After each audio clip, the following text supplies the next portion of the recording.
Hey guys, this is episode 3 of Today's Tomorrow. We got Guenther and Kal. We talk about technology. Is it a friend or foe? So let's get started with the basics. What is technology?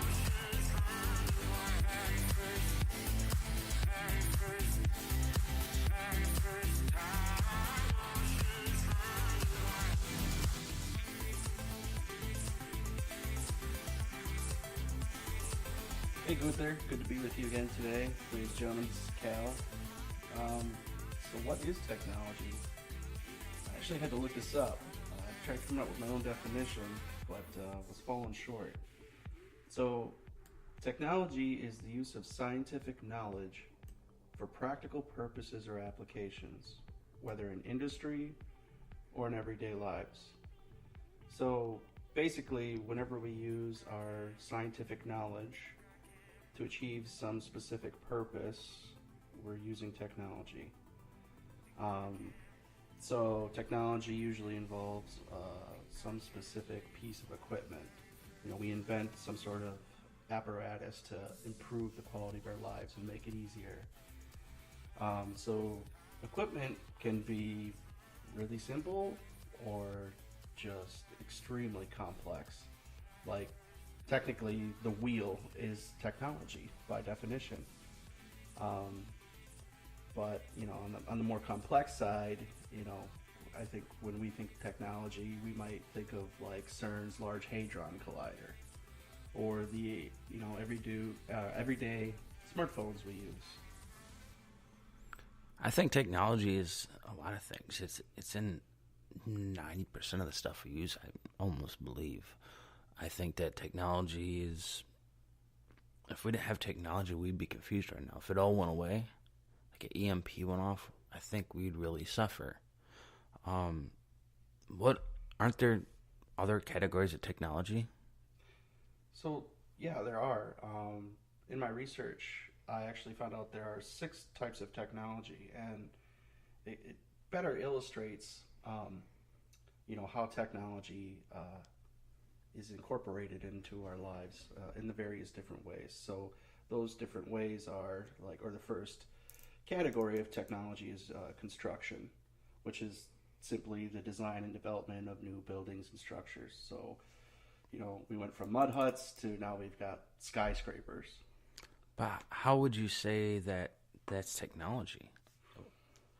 Well, I mean, if I go back to the definition, it's for practical purposes or applications. Like, we can stay warmer in the winter, or our shelter is more sturdy, and it aids us. It's achieving a specific purpose. Pardon me, in bettering our lives. So you're saying that technology doesn't always have to be electronical. Right. And I think, that was my misconception. When I think of technology, I'm the end user. So I'm thinking of smart technology, TVs, a lot of electronic devices. Another category is actually like transportation. So the movement of people or goods, and obviously there are several different methods like cars, trucks, planes, trains, pipelines. I can never say planes, trains, and not follow up with automobiles. Like was it the John Candy movie? Yeah. But so yeah, and then another category is energy and power. So the power, the fuel of technology. Obviously electricity is what drives the technology that we Modern use. technology. Well, yeah, like especially in our homes, the everyday uses. And everything else depends on it too. So, then the big one, communication. This is what I think of when I think of technology. the sending and receiving of messages, but it's so much more complex, and we'll get into that a little bit later. The other two categories are manufacturing, the design and development of products, and then the last one is biorelated. So really, that's just technologies that are like used in the medical field. So I know there's a lot of technology in hospitals. You have the X-ray machines, CAT scans, ultrasounds, EKGs. The way they test your blood pressure, your pulse. They don't put their hand on your wrist anymore and count. They put something in your finger, and Right. then they get aggravated when you take it off. Unless the technology fails, then they go back to putting the finger on. But Rarely they pull another Right. one out of their ass. well, it's getting so much better. Yeah, and I feel the medical field for technology wise is advanced so much just in the last couple of years. The research they do, the research and development. I think there's been more research and development that's been beneficial in the medical field than any other field. Absolutely. I mean, it's one of the biggest fields that's growing, and the statistics even show that with the implementation of modern technology in hospitals, especially in like surgical rooms, it's significantly reduced the amount of like mistakes made by doctors, because doctors can and do make mistakes from time to time. So, how has technology enhanced our daily living? We were talking about the health industry. I was actually just thinking, we actually are able to monitor our own health even better via technology. We have like a lot of health phone and desktop apps that allow you to easily like monitor your weight, heart rate, your glucose levels if you're diabetic, just a plethora of health properties. And of course, there's there's always like WebMD. There was actually a meme the other day where was it like Time came in and said, I'm the greatest medicine, I heal all wounds. And I think it was like Love came in and he was like, no, I'm the greatest medicine. And then a doctor comes in and he says, screw you guys, I'm the one who does the real healing. And then a little figure of WebMD pops into the picture and says, we're all gonna die. There's a problem with that too. There's a downside. Everybody tries to self-diagnose, and Well, I personally think that a lot of techniques like using ginger helps out when you're sick. And I know that's like, some people might say you're like a witch or a wizard and you're trying to mix potions or something, but I feel sometimes there's, medication that you take these days is actually from actual plants. Yeah, like the more natural. It's not like type meth things. where it's made from a bunch of chemicals and stuff like that. So, Well, meth is definitely not medicine. Well, I guess maybe depending on who you're talking to. well, they used to use it as medicine. Did they really? They used to use meth, heroin, cocaine. I know cocaine, laudanum was. Yeah, they used to use heroin as a medication for like dental surgery, where they used hacksaws to cut off jaws and arms. And Oh yeah. you think how much technology has improved to change the way we do treatment these days. To which you could actually even say that hacksaw that was cutting limbs, that is technology. That was medical technology back then. And I haven't seen someone have their arm cut off lately, but I'm pretty sure that they actually still probably use saws. They do, and it's They like have to. electrical. Yeah. Like It's you see is it people Milwaukee building Tools or is it a DeWalt? homes. I don't. What I don't know. what are they using in that surgery room? Right. So, getting back to like how it enhances our daily living, I found an article on tech.co, and it said there's like 6 main ways that technology impacts our daily living. So we already talked about, like the health industry. That's one of them. Another one going back to like transportation, the convenience of traveling. Um, so it's so much easier these days to like travel long distance, and transportation is such a huge and important part of our lives. It makes our daily living and working more efficient. We can get to work quicker. We can do our chores quicker. And also allows for the expansion of civilization. Um, what was it like? There was a fact here. It said like the first steamship was built in 1770s. Steam powered train 1798, and then the modern car was actually created in like 1886. Although it wasn't popularized until later. Thank you, Mr. Henry Ford. Well, actually, he didn't popularize it. He made it cheaper by using. Right, he made it available to everybody. Well, it was available. They were everywhere, but it was too expensive. Yeah. And this is back in the 1900s, 1800s. People didn't have the money we have today, so you had to take in for the fact Henry Ford came up the assembly line, which brought down the cost of a vehicle dramatically. I think it was $1,300 for.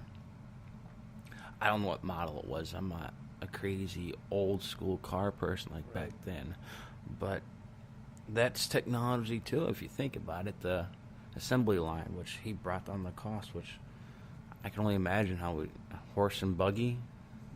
I wouldn't want to do that today. I don't want to scoop up no horse poop. Right. And make good manure, I guess, but.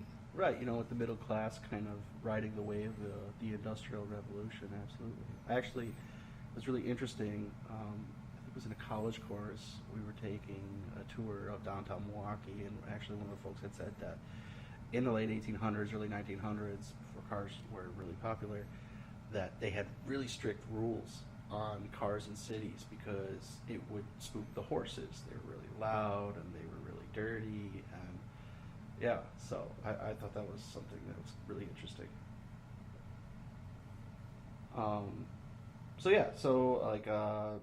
A third way is improved housing and lifestyle. So, big topic these days are smart homes. Like you have automated door locks, security cameras, lighting control. I can't say her name, but we call her Lexi. Yeah. Amazon. It gets people more integrated with their homes, and it's pretty interesting. It's kind of cool. It's fun to play with, as I've discovered at your place. Yes, I do live in a smart home. Well, I think I'm the smartest thing in the home, but I've been proven wrong at moments. Right. What is it? The smart fridges now. Like, there's something about smart fridges. I could be wrong, but I thought I heard like they'll even prompt you like you need to go grocery shopping. I don't know like what sensors they might have or how they do that. Cameras? Or they can like maybe. And some of these, will even like if you have your food delivered, was it like Peapod or something like that? These delivery companies, they'll actually deliver it, and it's because your fridge told them. So now, I doubt that you and I could afford these types of, refrigerators, but it's They're around the not corner. that expensive. Okay, well, refrigerators are expensive, but when you think about it, like everything you're getting in the fridge, and I've seen refrigerators like that, LG and Samsung. Those are only two brands I've seen. But I seen a Samsung one that was $1,700. I was shocked by that price because when I was younger, before I ever bought a fridge, I always thought refrigerators are like $5,000, like almost the price of a car. There are some out there that cost that much. Yeah. But I was mistaken thinking that refrigerators cost that much. Mm-hmm. When I saw like, oh, you can get one for like $400 or $500, like what? Yeah. I was shocked. Technology has brought down the cost. Just like TVs these days. Yeah. You can go get a 4K, 50-inch TV for $300. Right. But back in the day when we had, the console TVs, Mm-hmm. and whatnot. Those The old boob tube. those things were expensive, and they were only like 13 inches big. Oh yeah, and like 100 pounds. You were heavy. So now it's like I have a huge TV, curved TV, and well, I got a really good deal on it, but it's half the price of. It is so much cheaper because of the advancement of technologies. Right, and that's the beautiful thing. The advancement is at such a rapid pace that what might be $5,000 today, in 2 years is affordable for the average person to, implement into their lifestyle. And the downside is obviously sometimes it can be hard to keep up with technology. But so another area is education. This is kind of, heavily debated.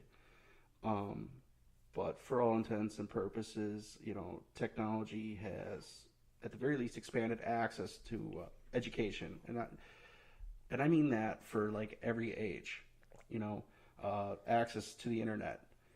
In the past, you had to be like a specialist or find someone who, knew about a specific topic or a trade, and now if you want to fix your, garbage disposal, you just go online on YouTube and you watch and see how they do it.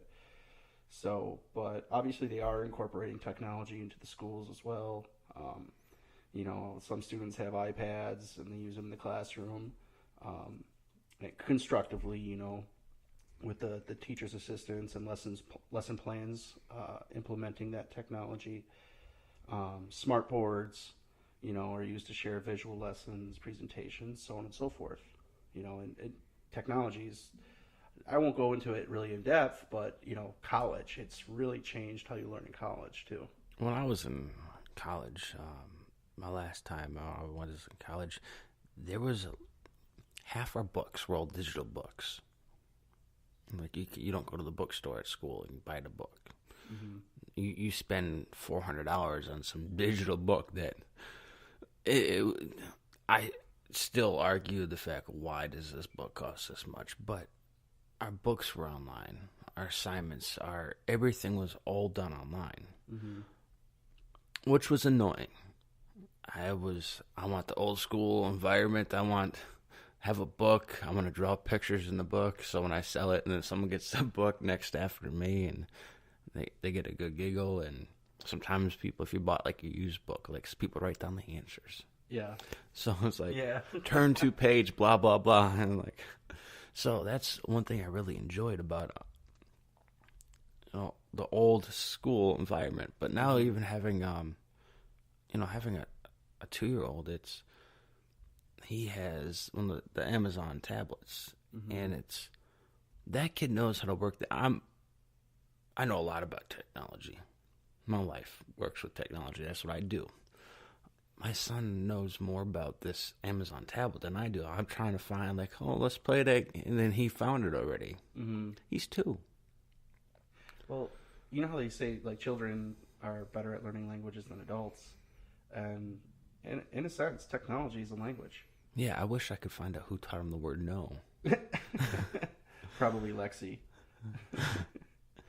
But yeah, no, and that's kind of where we were talking about school. You can still buy the book, the paper copy, but they're getting more expensive because people are buying them less and less. Or you can get, the electronic version. And I think we're going to talk about this a little later where, preference versus progress, But to finish up these categories, the 5th one is improved home entertainment. So that's real simple, straightforward. Like Netflix, Hulu, Amazon Prime Video, Sling TV, etc. You were talking about we have really nice TVs in our homes now. There's a lot of people who have whole theater systems, console gaming, PC gaming, smartphone app gaming, etc. And then last but not least, improved communication. This is the big one. Improved communication being, so let's see, social networking websites, emails, voicemails, video conferences, The list is just so huge. But so technology is, it helps improve the methods of communication. It helps us to eliminate time and distance as obstacles to effective communication. So this does has its own ups and downs, but it can be beneficial to our personal relationships, and also to like education. We were saying, and business. I mean, business wouldn't be what it is today without the advancements in communication. I look at communication as, well, I didn't have a high school reunion because of technology.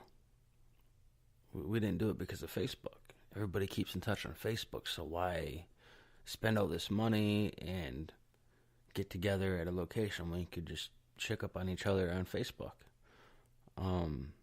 Not that I care about anybody I really went to high school with. I put high school behind me, and I worry about today, not then. So, like, technology has changed, like, with the communication. Like, we know more people than we used to know, and half the people we know now, we don't even know. Right. I love it when people have like 1,000 or 2,000 friends on Facebook, and I'm like, do you know all of them by name? Yeah, it's like, when was the last time you hung out with them? It's Right. like, we were in the same city at the same time, so we should be friends on Facebook. Right. Which is really awkward. I had some guy from Scotland send me a friend request. And he's like, do I know you? And he says, but we can know each other. I'm like, okay, you're weird. I am blocking you. Like, awkward. He's trying to get citizenship. Sorry.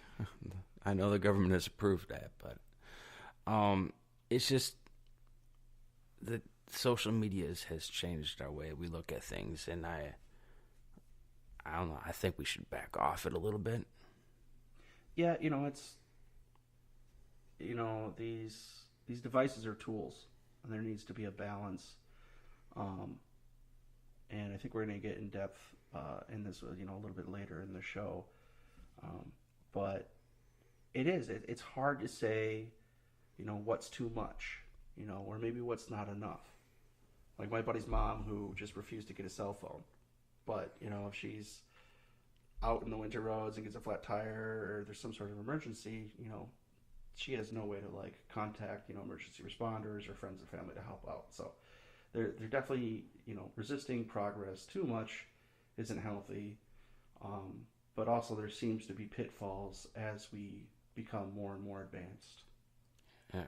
So why is communication so important? Like, I know it sounds dumb, but we all know it is. So, like, let's Right, go a little deeper. Like, yeah, like, why is communicate? Well, I know. I'm like, well, it is, and once I got deeper into my research and I started like breaking this down, it really is like aha and der kind of moments. So like basic communication serves 5 major purposes: to inform, to express feelings, to imagine, to influence, and to meet social expectations.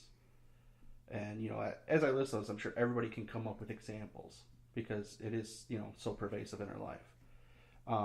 But so when tech and communication meet, they have like this kind of specific baby by today's standards, and tech and communication kind of leads to digital communication. So, like, what is digital communication? Like, specifically, like, explain this to me so, like, I know better. So, digital communication, textbook kind of definition, like it occurs when the info or the thought is encoded digitally as discrete signals and then is electronically transferred to the recipients. Like that is more of the kind of engineering and the tech side of things. So it's not like a text message, or is it like it is. It's like, digital communication is how do we get that text message, Yeah. And how does your phone interpret those signals, and then it turns into that cute little bubble with that information. And a lot of times when we're on the user end, we actually don't think about how involved the other side is. And so, thanks to digital communication, though, like we've already said, the world is just becoming increasingly more connected. You know, and you were saying, like, I think you said earlier, if like an EMP went off and we lost all our technology, like we could hardly imagine our lives, especially without like digital communication. Like if cell phone towers went down, we had no internet, no electricity. A lot of us would be caught unaware and unprepared. It would be really unfortunate. So, I enjoy using communication technology. I guess from what you're saying is I love technology, and I don't think I could live without it. Like text messaging, like I don't text message that many people. I'd rather talk to people on the phone, which is a little more old school. Yes, I know I'm old. Everybody brings it up to me like, why don't you text me? Why are you calling? Why are you calling me? Even you do this to me. That would be me. You'd be like, why are you calling me? I am that guy. And I just, I have so many other friends too that yell at me, like, stop calling me, text me. I'm like, but that takes more time. And it takes away from the actual communication, like old school days where, I hate to say old school, but like when I was in high school, people didn't have cell phones. Mm-hmm. We had house phones. So if you had a call and your friend's mom answered like, hey, is Trisha there? Or is Ashley there? And like, yes or no. And they know. So they knew your friends. These days, parents really don't know all the friends. Right. I know my son's friends, but that's just because he's 2 years old. So I love technology. I love playing games with my kid. I like watching him try to play games. Mm-hmm. I enjoy watching friends that I thought I was bad at Call of Duty and like Destiny and shooting games like that until I let my friend Ashley play. And but the communication just with that is you're sitting down, you're communicating, but technology's still involved. Right. So that's how I feel is you might not be texting or my opinion is you might not be texting or calling on the phone when you're sitting next to each other, mm-hmm. but you're still utilizing technology to communicate. Because it's part of that conversation. There's an action to everything. Right. There's a consequence to every action. And the consequence is you're still using technology with your action of playing the video game. Right. So like, whether it be video games or people on their phones, like people are living more active digital lives. They're spending way more time on digital devices such as apps and phones and computers and so on. As this means of communication like keeps surging in popularity over the world, some issues and some problems are arising. There are a lot of kind of arguments or debates on the good, bad, and the ugly as we move forward with this. Like you had said, you prefer to call, and to kind of create that personal connection. And so, as technology is also like advancing, I feel like our lives are going faster and faster. Like the pace is faster and faster. Like your friends want the text because they want to read the message when it's convenient for them because they're busy doing A, B, C, and D. Well, they think they're busy. When you do the phone call, you actually have to slow down and kind of step back. You physically have to communicate. Right. There might not be physical direct contact, like face-to-face, but there's still more direct contact because you are using the time, and as you ask a question or you say something, there is immediate response. Right. So when it goes to texting, it's like, why don't you text me?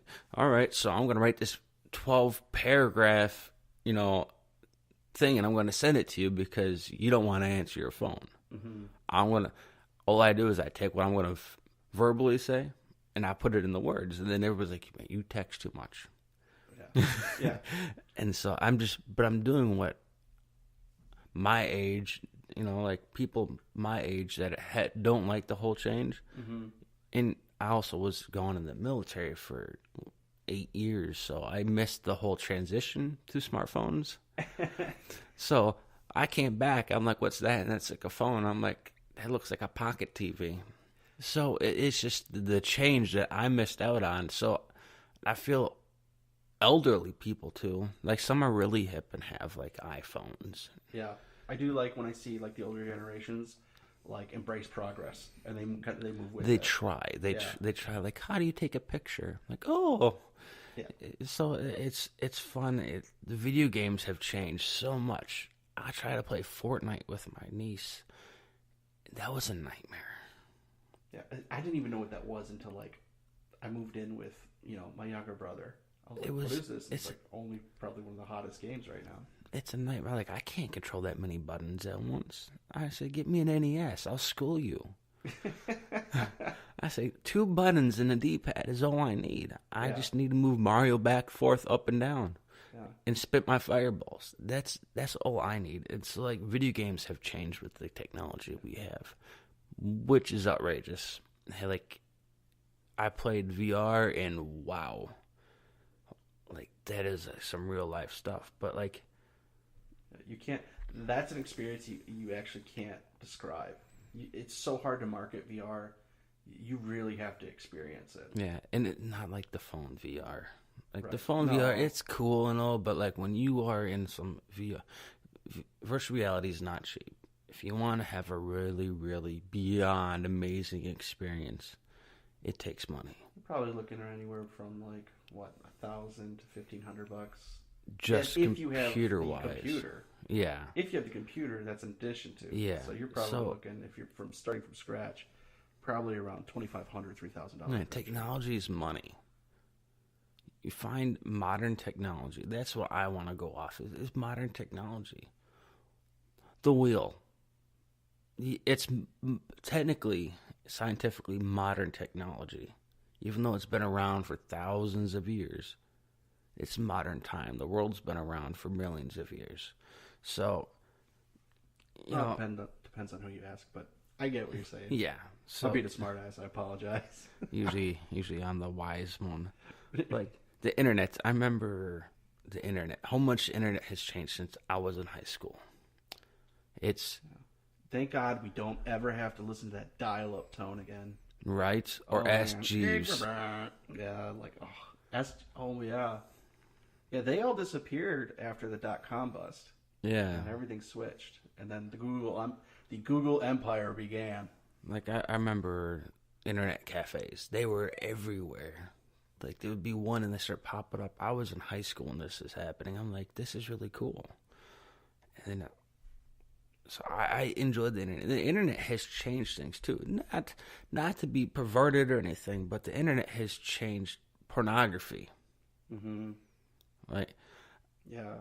It's exposure to like explicit. I'm not content. saying I watch it on my big screen to watch pornography, but it has changed industries, every industry. Mm-hmm. Like, I remember when we were in high school, like, it was like, let's go to the porn shop. I'm like, what for? Because you can get a VHS. Well, let me tell you about VHSs, since no one remembers those things. It's because we're on a Blu-ray and ultra Blu-ray and ultra high def, and I don't know what comes after ultra, but the way things have changed. Well, I know what comes after ultra. Streaming on the internet. That's what comes after ultra. Ultra HD. Yeah. Because you don't need to get a disc. You don't need to get a disc to play something. That's how the internet has changed things. Right. Well, and a lot of companies are I mean, now with internet speeds going faster, you can stream. You can stream that, so you don't need that Ultra HD DVD. Yeah. I think Netflix is really... All Netflix originals are actually shot so that they can be streamed in 4K, if you have the speeds for it. But I think they lied to us, by the way. Because I was watching something in 4K on the Netflix. I'm like, this looks like crap. Like, it looked good. Yeah. But it didn't look like I have a 120 or 144 refresh rate on my TV. Mm-hmm. And it's 4K. So that video should look... What kind of speeds do you have for your internet? I have, like, gigabyte internet. Oh, yeah. So I don't know why. Yeah, in situations like that, it's so frustrating when it doesn't work. You're like, Yeah. well, I'm paying for everything for it to work, and it doesn't. So, thanks for the letdown, guys. Yeah, so on that one, I actually blame Netflix. Yeah. It isn't the internet, isn't the TV. Well, I mean, it'd just be so unusual for a business that's selling something to, mislead or lie to its customers. That's unusual. Apple. We're not slowing down your phone. And I'm an Apple crazy guy, so.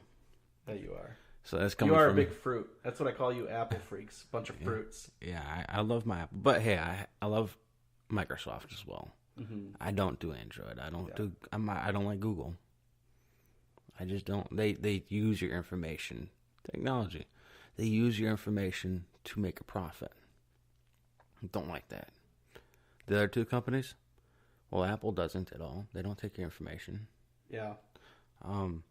Yeah, I think when, like if you were to invest in Microsoft, yeah, and most people also invest into like Advil or Tylenol too, because the more you use Microsoft, headaches are bound to go hand in hand with them. And but actually talking about Microsoft, Google, Apple, what are the dangers of technology addiction, and what does it refer to? Yeah, so like technology addiction is, it's kind of a newer field in psychology. We think addiction, we think of like the classic drugs, but technology addiction is defined as the frequent and obsessive tech-related behavior increasingly practiced by an individual in spite of the negative consequences they experience. It encompasses addiction to the internet, social media, or video and computer games. So it's no different than any other addiction. It's like, if you're an alcoholic and alcohol is impeding your life and it's, interfering with your social relationships and it's interfering with your work life, technology can do the same thing. I mean, so by the definition of an addiction, it fits. And it takes a while for these studies to kind of add up and for people to come to a consensus. But, actually, the United States lags behind most countries, most advanced Western countries that are already officially recognizing tech addiction as a disorder. Dependencies? What's that? Dependencies? Yeah. Depending on something. So now, would you say that I fall in a category as because I have all Apple products? I do have other products, but I have a lot of Apple products. Is it like an Apple addiction I have, or is it the experience that I enjoy? Is it the way everything works together? Like, what is the addiction for me, or is it all of it? See, true to any addiction, it's different for every individual person.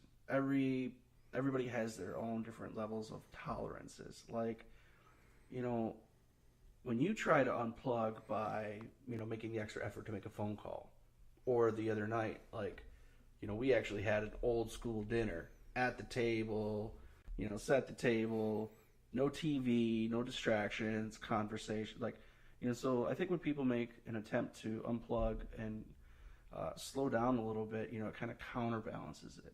There's, everything in moderation. According to the definition, it's only an addiction and a problem if it actually interferes, like, in major aspects of your life. Yeah. So what are the dangers that are specific to adolescents with the addiction? Yeah. So the addiction technology pertains a lot to teens and adolescents and young adults, primarily because they grew up with it. So a big one I found that kind of shocked me is brain damage. There's research now that shows technology addiction actually may damage the brain by producing neural pathways, or the pathways have changes similar to those caused by drugs and alcohol. So it rewires their brain in essence. And so in turn, it results in damage to the parts of the brain dealing with attention, emotional processing, and decision making. Like I said, kids are particularly susceptible, since they're developing and growing. And so those negative changes could have long-term effects. So brain damage. I never thought brain damage could be an effect from technology. For me, always brain damage, like car accidents, football. Right. When they say brain damage, I think when anybody hears brain damage, we think physical trauma. Yeah. So, and really they're just talking more about how the brain either grows or rewires itself. It develops differently. If you are addicted to drugs or alcohol, that rewires your brain. So they really should have, like, it's not a super apt kind of description, but nevertheless, I think the point is kind of made. So another one is health problems. This is kind of really vague and generic, and it's arguable. Like, so health problems meaning like your eyes. Eyes, everybody's your increasingly sleep. more sedentary. Your sleep, your eyes, your sleep. You can give you headaches from the light from the screens. Right. But people, even businesses are trying to counter this. Like, stand-up desks are all the rage now. Because everybody's which sitting I don't too much. use. Right. I don't want to stand up all day longer than I have to. But yeah, like my buddy works for an engineering company. When he came in, they're like, "You want a regular desk or you want a stand-up desk?" There are a lot of health issues that can come with technology if it's not used properly. Virtual reality again. I feel like if you're using it with younger kids, it can cause a lot of issues. It can cause motion sickness, which isn't a permanent illness, but it's a temporary illness, and it's caused by technology. Mm-hmm. The vertigo effect. Yeah. So, technology can cause a lot of issues. You look at cell phones; they do give off radiation, but it's not enough radiation to affect you. I know some shows, some networks on TV and stuff. They do all this stuff saying, "Oh, the cell phone radiation is so bad for you." Yeah. There's a big kind of debate right now about how when we go to 5G, how bad that'll be for our health compared to 4G. So people are already talking about you have to be careful with that kind of radiation. People are so worried about the radiation, but they don't realize the radiation they're getting from everything else that is 100 times worse. The sun's rays that you get when you get sunburnt, that's radiation. Yeah. So at the same time, it's like, but it depends on exposure. But you have people that bathe daily, not in the bath or shower, but bathe in the sun. And they're just soaking up nonstop UV rays, which is a type of radiation. Mm-hmm. And then they're the ones that are being on your cell phone so bad, all the radiation. I'm like, you got to be joking me. Yeah. And then there's call them desert rats, and especially when they get to like an older age, they look kind of like a raisin. Their skin's zapped. But yeah, maybe that'll be a future show. We actually look into both sides and what the arguments are. But yeah, so you're talking about other health issues. There's a huge risk, actually, especially for adolescents, for depression, anxiety, and they say even suicide. So they claim that teens who spend a lot of time on social media tend to have lower self-esteem, higher levels of depression than those who don't. This might be because they're exposed to unrealistic standards and expectations for beauty, yes, etc. I don't personally think that the technology is the reason behind.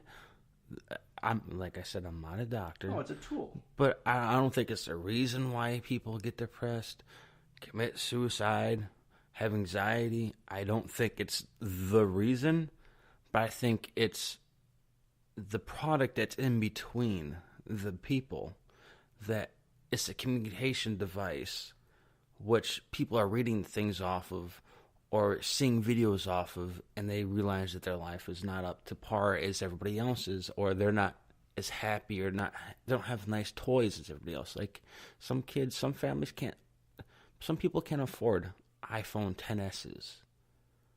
some people can't afford the Galaxy Note 9. Well, And and I could see how it could be depressing not being able to have that device. And you see everybody around you having it, all your friends. It could be depressing, and the product not having the technology product could cause depression. yeah, that comes from like But I feel like at that point, consumerism, materialism, and having unreal. but I feel like at that point you already expectations. have health issues, like mental health issues. If you have insecurity about a mobile device, Yeah, I feel like you're already borderline have health issues, which will cause more issues because one issue can cause a second issue, which can cause a third issue, which can go on continuously. And I'll push people back to episode 1 where we talked about depression, anxiety, and suicide. So we're not going to really touch on that in this one because I don't want to over talk about the same subject that we talked in another we also episode. touched on New Year's about labels and judgment and having unrealistic expectations, and so for kids who are looking at like all these pop stars or whatever, and they think that their life is not sufficient enough and they need more, they need to be better. That can lead to the depression, anxiety. While the technology itself is not the problem, it's just like the phone didn't make them depressed. It wasn't really. This is more philosophical. It's not the gun that kills people; it's the people behind it. So, but there are apps out there and the websites that they have psychologists that give a reward system. So like when people interact with this stuff, they get hooked and they do become addicted, and that is by design. That's not necessarily. Well, people go to college to learn how to do that. Yeah. It's crazy. So poor problem solving. Yeah, technology like the internet, Google, whatever, always has the answer. So you don't have to like figure things out as much. So you don't build that critical thinking. That's another kind of complaint. Like I would have known that I would have a calculator in my hand 24/7. 20 years ago when I was in school, when they were giving all this math stuff, I'm actually trying to take it all in so I can know how to do math later on in life, to only find out that I'm going to have a portable HD TV in my hand that can do everything. Yeah, another thing in the poor problem solving kind of arena is that people who are constantly plugged in and they don't have a lot of like social interaction with other folks, they don't learn those skills. That's why you can't buy a puppy until after 8 weeks. It has to learn like social skills from with the being in the litter and from the mother, and essentially how to be a dog. And like there's a lot of kids who aren't learning that. They're not learning how to problem solve, how to learn good conflict resolution skills. And so they shut down, and then that leads back to like depression or anxiety if they actually do have to interact. And so it is creating some issues. Well, I think that all these I think they all mesh all together. They all but it's almost like a continuous thing instead of like health problems. Like the health problems have to do with depression, anxiety, which I think is a secondary issue. Right. And sleep the problems. poorest problem solving is you're dependent. You require a device to give you answers, which, then they talk into educational disabilities because you're dependent on a device. You mentally cannot figure things out on your own.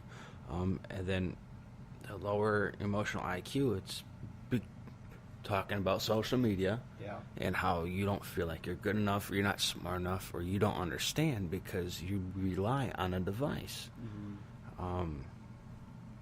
So it's a big web network of potential issues that kind of bounce back and forth, and they're all related. So hence the web.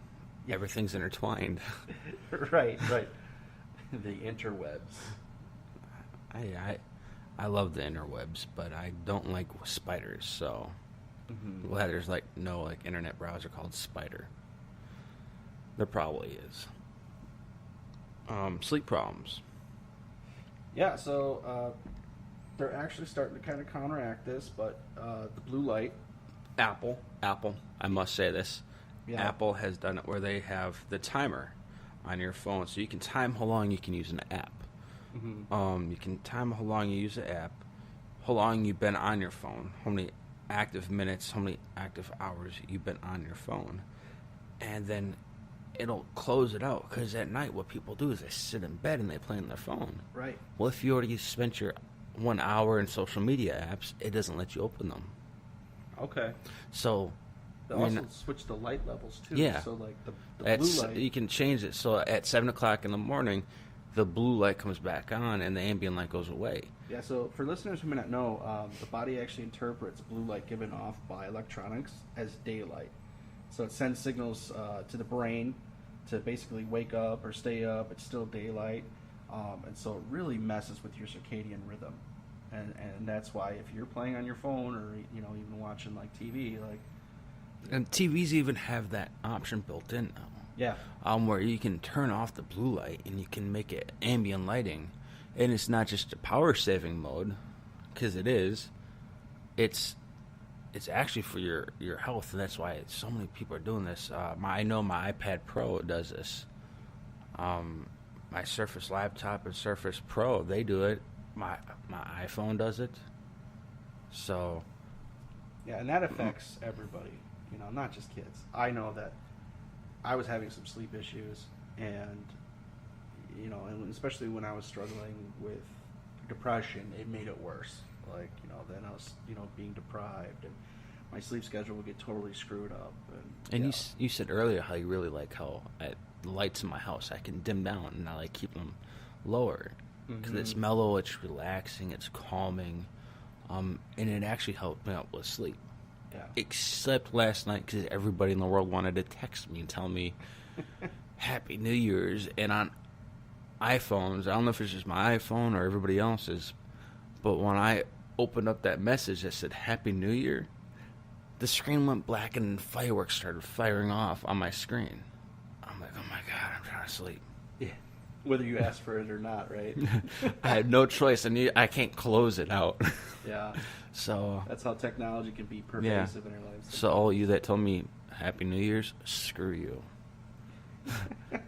Screw all of you. That was so mean when a man is trying to sleep. So side effects of too much technology.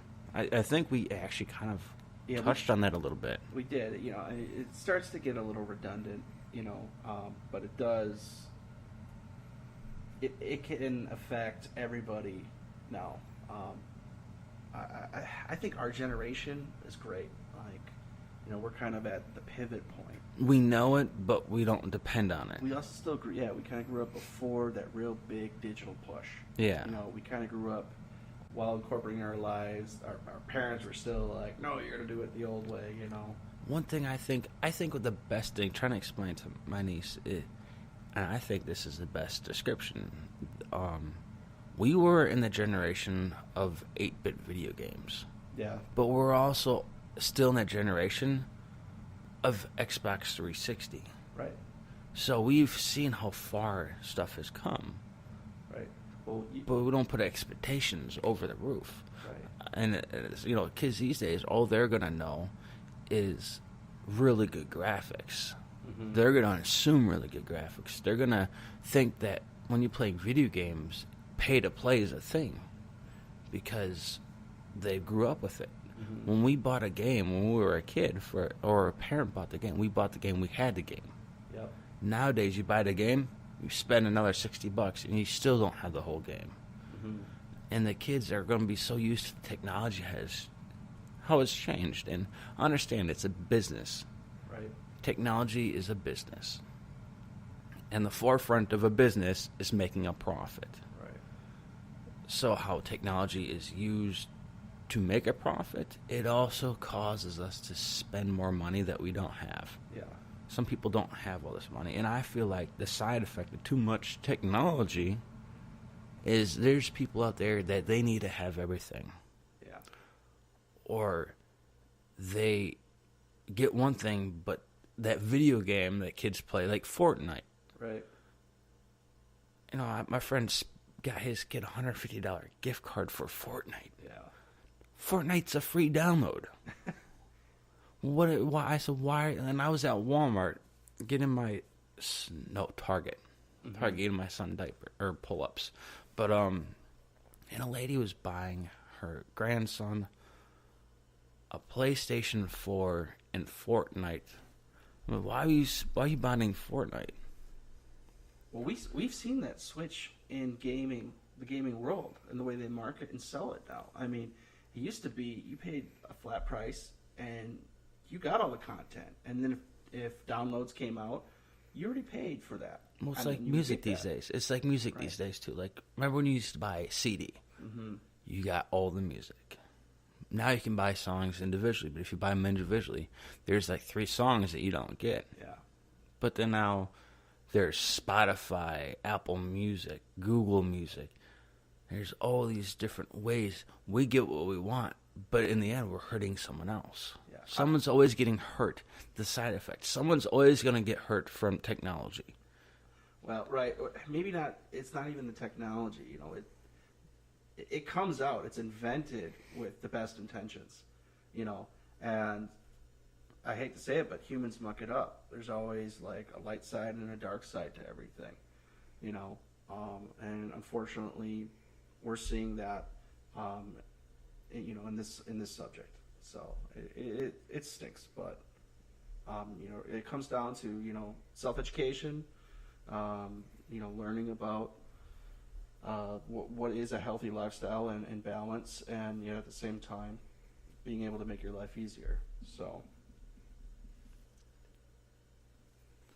So how I feel is, because there's so much with our notes we have, because how we do the podcast, if no one understands, is we don't just talk on a microphone and that's how everything works. We take notes, we research things, so we give you guys legit information. We're not just, you know, making stuff up. And so we do a lot of researching. We look for each little thing and we see what could be beneficial. Sometimes things repeat. We find things and they all mesh together. And I'm not going to say technology is bad. I don't think technology is bad. If you came to my house and if I said technology is bad, you call me crazy. But when it comes to like technology, you know, sleep is affected by technology. We talked about that numerous times because technology can put your sleep at risk, but technology can also help out your sleep. It comes down to the implementation and execution of how you use this in your life. So we might all think technology is bad. It ruins your sleep. Yes, I have an Apple Watch, but I also have a Fitbit because it monitors my sleep. And then I wake up in the morning, I can check my sleep. If I was in a deep sleep, if I was good sleep, if I was tossing and turning a lot. So me saying technology is bad all this time is coming back and saying, well, it's good too. And we talked about that health stuff earlier, and we're not just hyping you up with stuff. Technology has come a long way, and it's useful. It's also bad.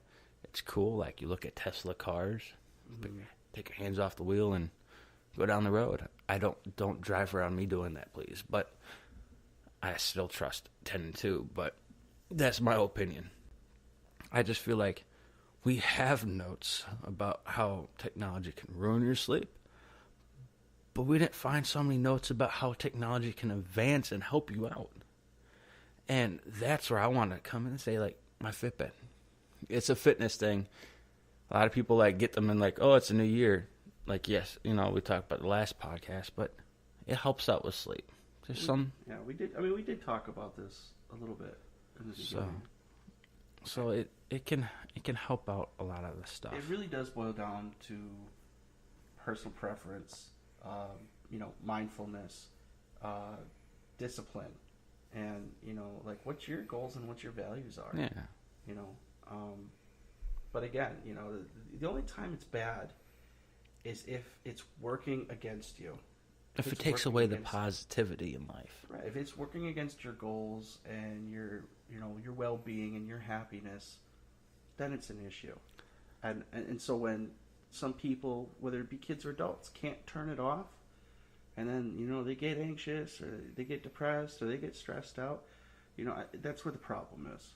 And it's more psychological in nature than it really is, about the device, as you were saying. I don't think the device is bad. No. I think it's our behavioral and our mental state. Right. How we handle things. Right. Well, we can't all say, I don't have mental health issues. Everybody has behavioral health issues. How they act on certain things. How they can't put things down. That is, I'm not going to say a chemical imbalance in the brain, but it is. So we can't say, that iPhone's bad for you.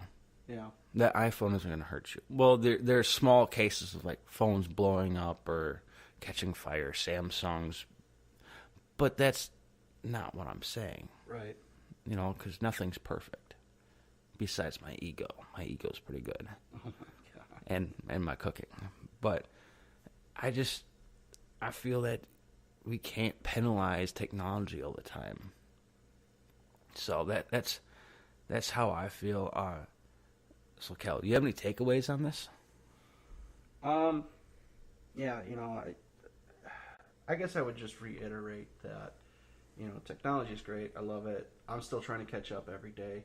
But I really try to make concerted efforts to unplug, to make sure that I can still connect with people on a very real and tangible level. And, I encourage others to just start trying to be aware, like, when is it running your life? Does your phone own you? We call it the electronic leash. And, I keep mine on silent because I don't want to be pestered by notifications and I want it running my day. But, again, that comes down to a very personal level. And so, my takeaway is I love it. I like to use it. And it really comes down, to every single person to kind of look inwards and make that kind of judgment and that analysis and go from there, Yeah. So my takeaway from the whole podcast is technology is not bad. Social media is not bad. The health investments we have taken in the last just 10 years alone, how things have changed. The political, that has changed how it's turned people on how to vote. There's so much that's changed with technology and finding a balance in life with technology. We can't blame technology for our issues. We can't blame it for the snow. Some people you got people out there that think the government controls the snow with like some electronic device that we don't control weather. I forgot what it's called, but yeah, I know what you're talking about. We don't control weather. Yes, there's global warming. That's a whole different subject. But we just need to take our time. We need to make the right decision. And the right decision is the decision we choose to make. You can't go off someone else's decision. Right. You have to make the decision. Are you on your phone too much? Because no one can answer that but you. Right. Deep down inside, you have to take the second or two. Sometimes you have to take a couple days to realize that you're on your phone too much. You're not giving enough time to everything else. Yes, we need to be grateful for technology, but there's not a moment that you're not around technology. We have to sometimes be grateful for what we have, because if we don't have it, we might not know what to do with ourselves. Right. We lose our technology. What are we going to do? Right. We can't change the world around us. The human thing we can change is the humans, how we interact with it or don't. The human species has changed and turned to rely on technology. So, how I say, take a chance, put down your phone, and read a book. Listen to a podcast, but don't live on it. I hope you guys join us on our next podcast. And for me and Kal, we hope you a Happy New Year.